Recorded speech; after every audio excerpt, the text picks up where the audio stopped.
UN General Assembly opens its 80th session in New York, and Palestine has been taking the stage for this session. Now, France, the UK, Australia, Belgium, and Canada joined many other states in recognizing Palestinian statehood, drawing loud applause inside the UN, while Israel and the United States stood isolated on the sidelines. Today, Spain's king stressed the need to deliver humanitarian aid to the people of Gaza without any delay, and affirmed that what the Israeli government is doing is unacceptable. And just a few minutes ago, Ukraine's President Volodymyr Zelensky delivered his remarks after him discussing the latest developments in the conflict with Russia.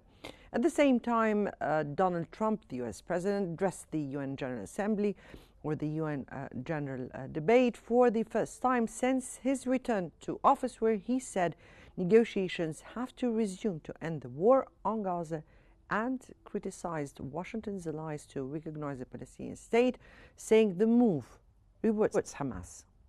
He also questioned the purpose and role of the UN in ending global conflicts, saying he ended 7 wars without the UN's help.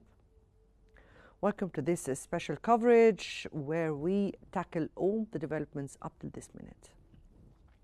Now, Egypt's Foreign Minister Badr Abdulati has reiterated its rejection of displacement of Israel's starvation policies in Gaza that came during his meeting with his Cypriot counterpart on the sidelines of the UN General Assembly.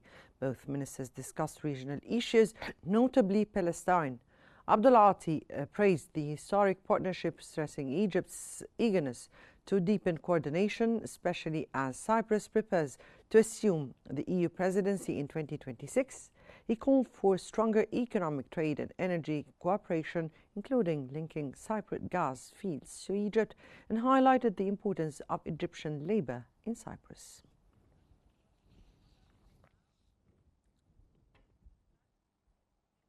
Qatar's Emir Tamim bin Hamad Al Thani has warned at the UN Security Council that abandoning international law for raw power risks normalizing the law of the jungle. He condemned a deadly strike on a meeting of the Hamas negotiation delegation, calling it state terrorism and a violation of international norms, stressing Qatar's mediation with Egypt freed 148 detainees. He said Israel's leadership exploit wars to expand settlements, entrench occupation, and block peace. He urged support for Palestine's recognition, Syria's unity, and Lebanon's sovereignty, while denouncing Israeli aggression despite disinformation campaigns. He vowed Qatar will persist in mediation across Gaza, Syria, Lebanon, and Africa.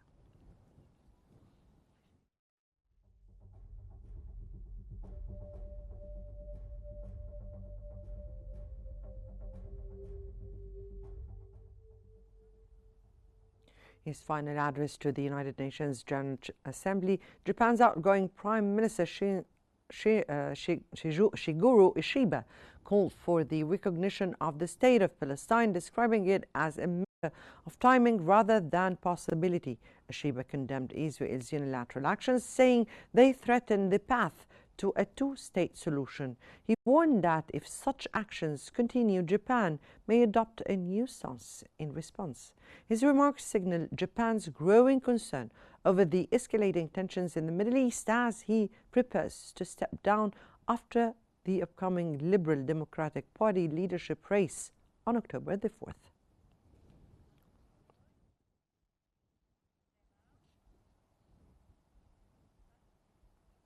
French President Emmanuel Macron has said if US President Donald Trump wants the Nobel Peace Prize, he needs to stop the war in Gaza, and he is better positioned to do so than France.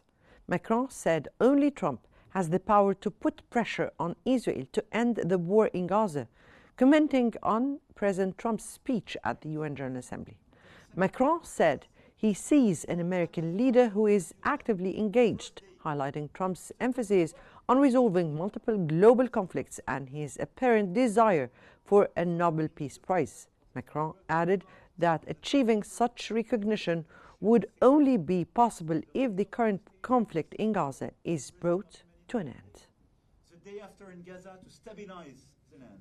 And we need a political perspective. And this is why we took this decision on recognition.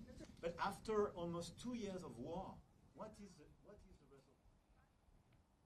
A United Nations inquiry has said in a report the Israeli government has shown a clear intent to establish permanent control over Gaza and ensure a Jewish majority in the occupied West Bank, according to the UN Commission of Inquiry on the occupied Palestinian territory.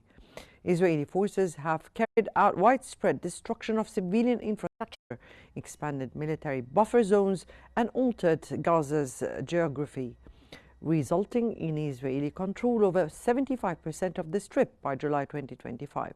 The report also accuses Israel of policies aimed at forcibly transferring Palestinians, expanding settlements, and annexing the West Bank. It cites intensified settler violences in military raids in areas like Jenin and Tulkarm as contributing to mass displacement and what it calls the Judaization of Palestinian areas. Israel has rejected the findings with its Geneva mission, calling the report politically driven and accusing the Commission of having the facts backwards.